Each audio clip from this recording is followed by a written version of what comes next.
बीडमधील संतोष देशमुखांच्या हत्येचे राज्यात पडसाद. परभणीत आज महामोर्चा काढला जाणार. मनोज जरांगेंसह बजरंग सोनावणे आणि सुरेश धसही होणार सहभागी.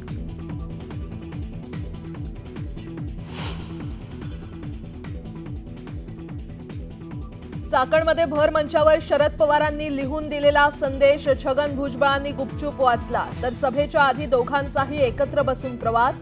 राजकीय वर्तुळात चर्चांना उधाण.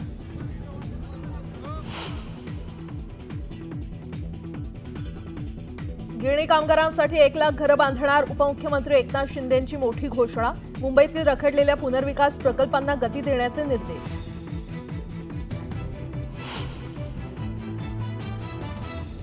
फळ विक्रेत्याला मराठी येत नसल्याची विचारणा केल्यानं जमावाकडून तरुणाला घेराव.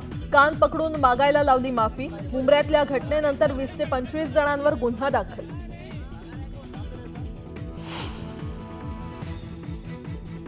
राज्यात गारठा वाढला. किमान तापमानात घट. पुढील 4 दिवस थंडीचा जोर वाढण्याचा हवामान खात्याचा अंदाज.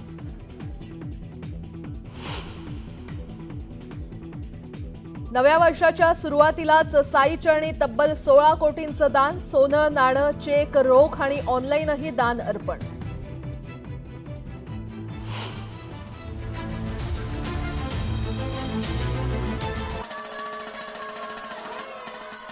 आणि महाराष्ट्राचं एकमत म्हणजे न्यूज 18 लोकमत. बार्क रेटिंगमध्ये न्यूज 18 लोकमत नंबर 1. नवीन वर्षात न्यूज 18 लोकमतची भरारी.